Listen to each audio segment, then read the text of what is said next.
Right, good morning. So we're going to look at how we can set up a test using Teams.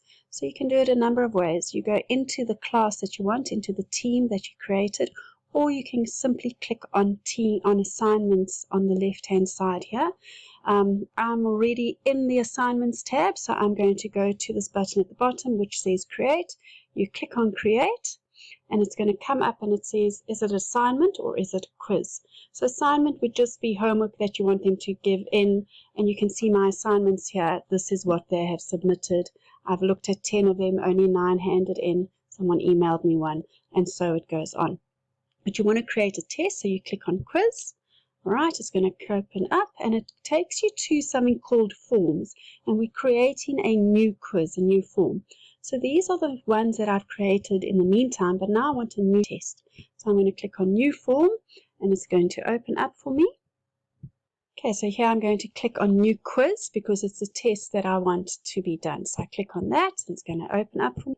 All right, so here we can put a test, see how sane I am. Okay, and my description is this is to see if lockdown is getting to me. Right, and now I'm going to add a new test.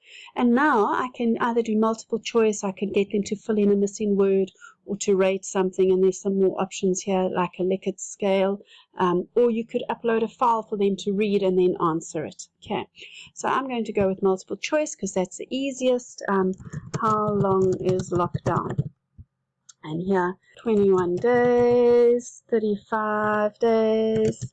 And you can see next to these options, you can either delete the answer. I like this option here because it allows you to say why, if they've chosen it, it's wrong. So, are you mad? It will be extended. Extend it again, or whatever. So if it's a calculation and you know that they're going to make specific errors, you can highlight it here. If it is the right answer, you can see that there is a tick, so you click whichever is the right answer, and you could add more and more options. Okay, normally we do 4, 2, I'm just going to put there, add option 100. Okay, and that's my first question done, and then I want to, and that's what it looks like then.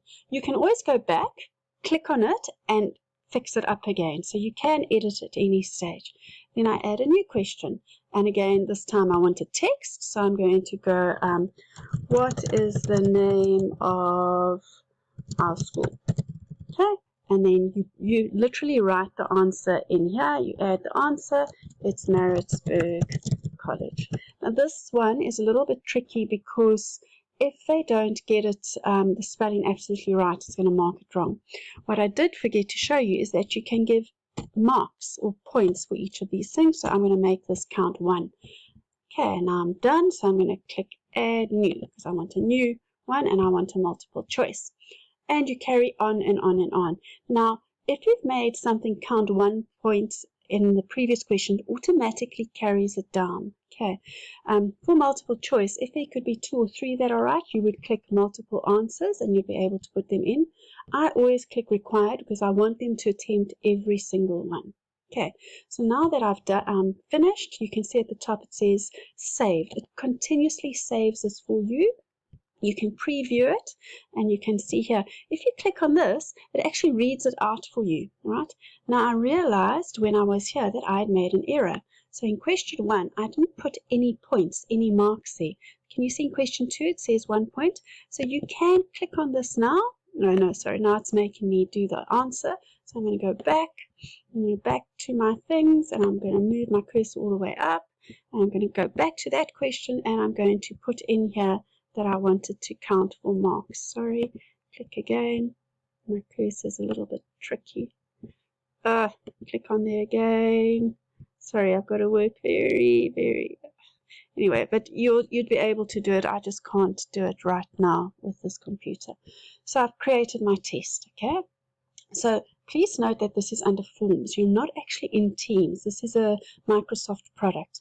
So when you go back to your Teams, okay, you now need to, you've created the quiz, you now need to upload the quiz. So you're going to click quiz, right, and it's going to come up again with choose a form. In other words, choose the one that you've just created. So I'm going to see this one, see how sane I am, next, It's going to go through. There you go, and here it is. It's under assignments. Okay, don't forget to save it, and then it will ask you to assign it, right? And if I come down here, I can change the date. So I'm going to click on edit there. I like to schedule my things in advance. So let's say I want us to do this at the end of lockdown. So it's there. So you can see it's scheduled for the future. And the date has got to be the same here. So over there. And I'm giving myself till midnight to do it. And it's done. Okay. So it's scheduled. And I click schedule. Done. Right. Just want to show you, some people have already done some tests for me, and I want to show you what it looks like. So there you go, there's my revision test 1 that they've been working out, and you can see it's out of 30 marks, and there are the marks. Automatically they can see what marks they have got.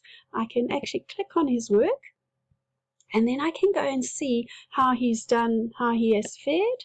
Right, and I can see he's doing nicely there, everything's right. Oh, there's a mistake. Okay, and I can go and put a note next to his and explain why he got this answer wrong.